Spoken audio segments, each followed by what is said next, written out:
Hi everyone, just having a look at the new Ferrari 488 GTE car. I had a bit of a brief go on at another track, but bringing it to Silverstone, which is one of my favourites, just to give it a few testing laps. I basically left the setup unchanged, as truth be told I don't know how to set up this car, don't have the faintest what to do to it to make it quicker. I just put the rear wing down because I think you're going to need a lot of turning around here. I don't know if that's too aggressive or not. I've got the traction control settings on fairly loose, which is what they come on.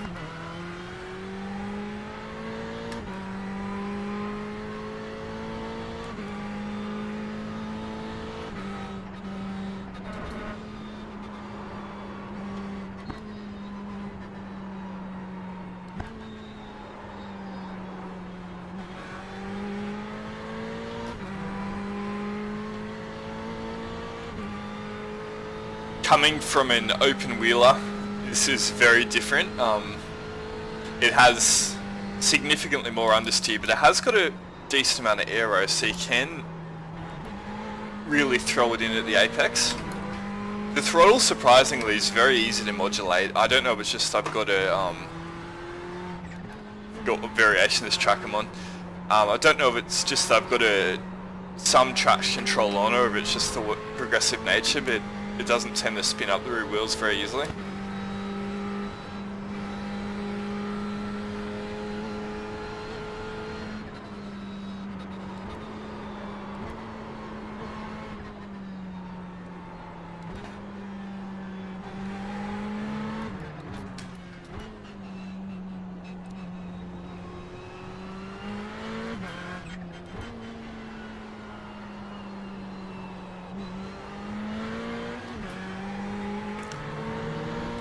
It does take a while to get used to the reduction in apex speed.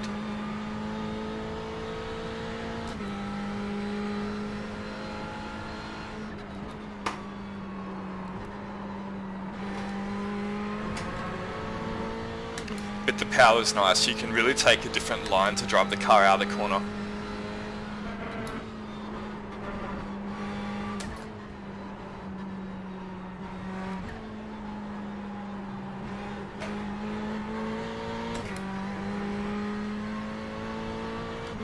A bit more front end would be nice, but honestly, compared to the GT3 cars and the Porsche Cup, this turns really well.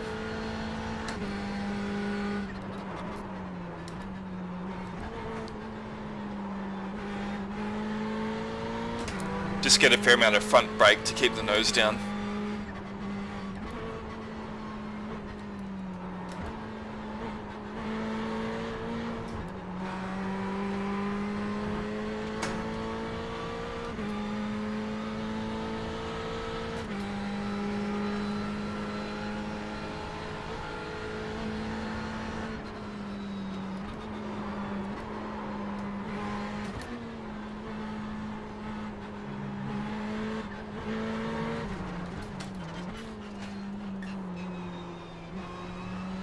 It's the apex there.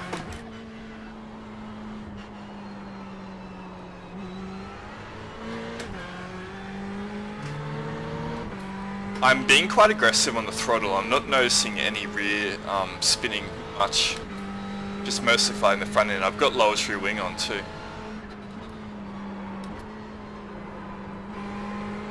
Did better through there that time.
You really can just be so aggressive on the throttle, you just stamp on it.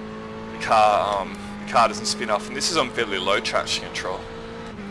I think it's on setting 4.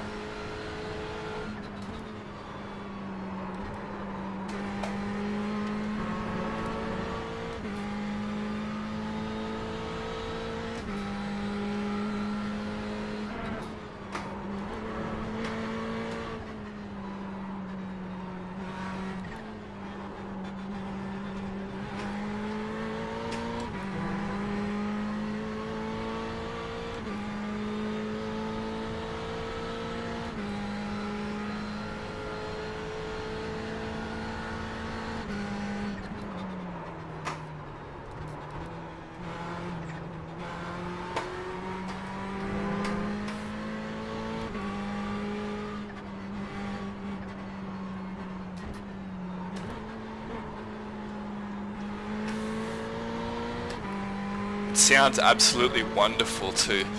After driving the little 4-cylinder and rotary open wheels, it's so nice to have the sound of a V8 behind you.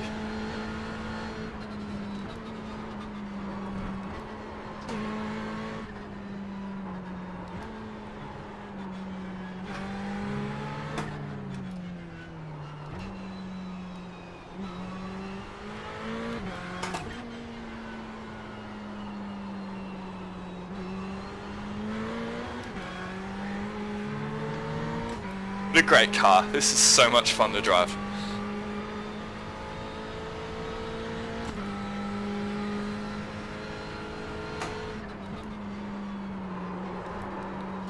Just, yeah, hitting a bit too much on the front brakes there, just unsettled a little bit. I've got basically no rear wing off and it still feels quite understeer to me. No rear wing on. I might have to see if I can do something with the anti-roll bars.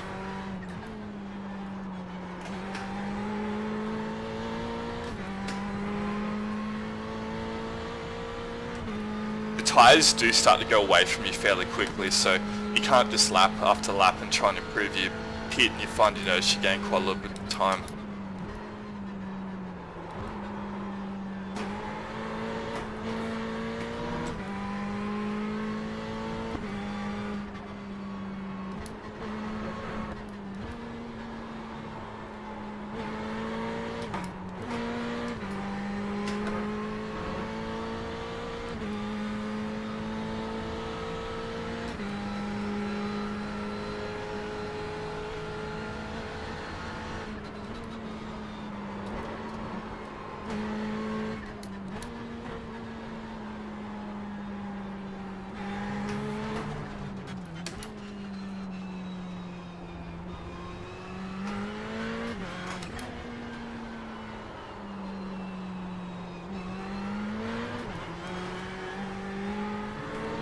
I think the tyres are starting to go a little bit. I can handle the lack of traction, but it's getting a bit of understeer on entry.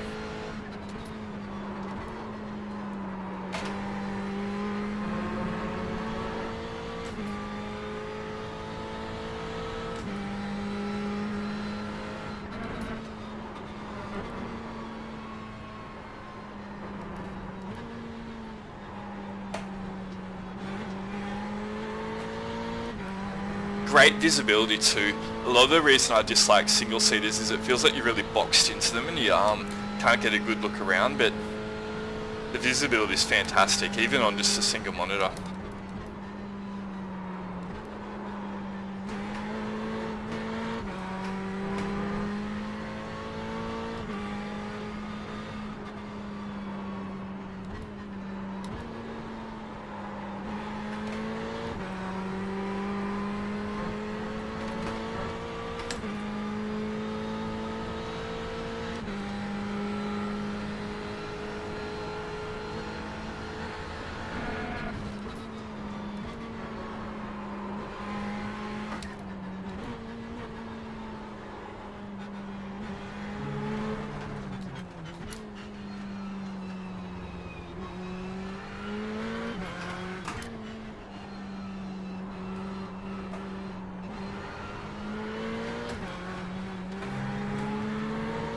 The main thing I dislike about the tin tops is I find they're quite lethargic to drive. Like, I feel like you're giving them really, I don't know, minimal inputs and they're not really doing much.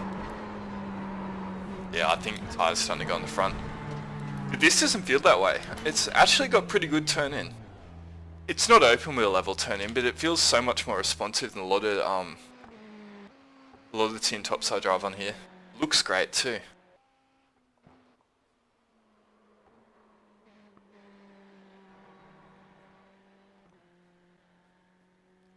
Yeah, I don't know what to change to get the performance out of it. Usually I'd try dropping the front ARB a little bit.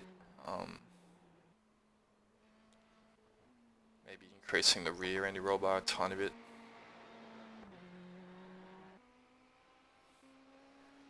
It's hard to know what a decent spring setting would be because that's so much higher than what I usually do. Just see if that's giving us a bit more grip.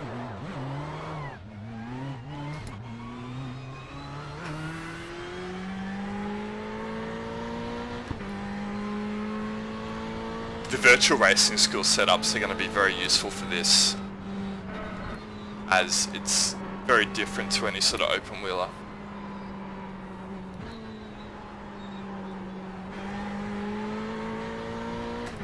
So letting someone else get the basics right and just changing it a tiny bit to suit what you want out of the car should be very useful.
Little purple lights on the dash when you lock the brakes up are interesting. I don't know if they're that much useful because you can hear you locking the brakes and usually feel it too, but it's something.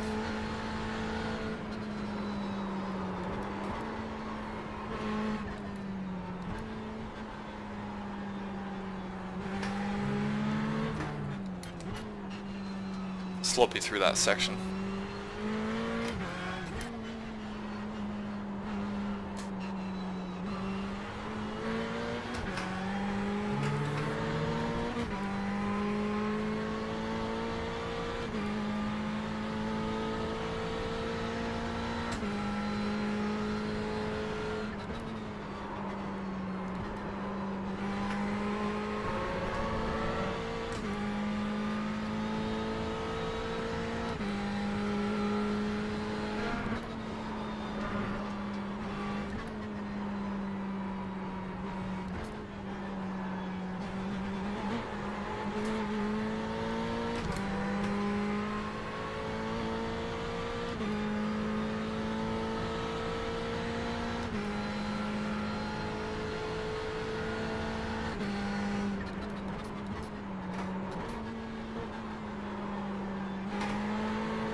those small changes are definitely much better through these slow speed corners.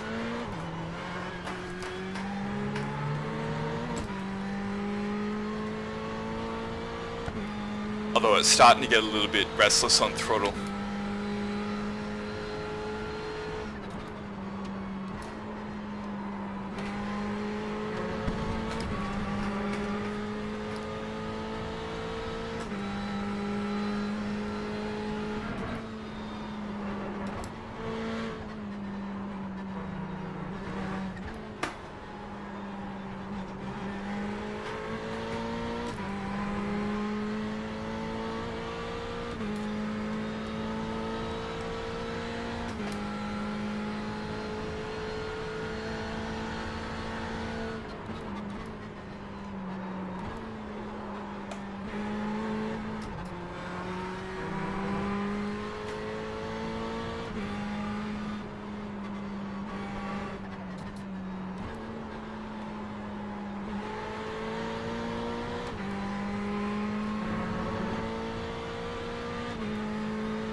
There you go, that's enough lapping.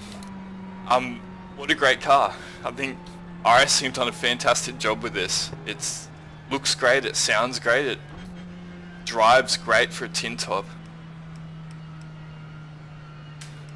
I'm sure there's certainly a lot to come from actually learning how to set it up and getting a bit more time in it as a driver. I'm certainly overdriving it into some of those high-speed corners on the front end a little bit. But I would say overall it's actually quite easy to pick up and put on the limit. I'm assuming this setup's representative of what a competitive setup will be, because you never quite know. Maybe once the vice guys of the GT cars get used to it and set it up, it will be more difficult to drive. But at the moment, I don't see any reason why anyone couldn't pick this up and be quick in it. It's sort of a baby on the limit, especially with all that traction control intervention. It's stable under brakes. Yeah, very good. And because both this and the Ford GT new cars, I suspect the series are going to be absolutely packed with people racing them. That happens whenever new cars come out. So yeah, it should be definitely one of the series to watch.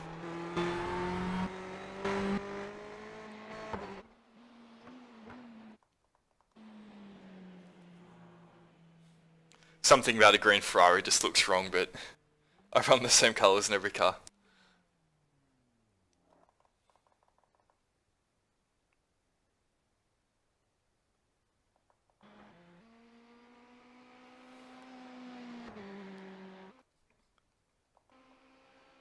Alright, thanks everyone for watching.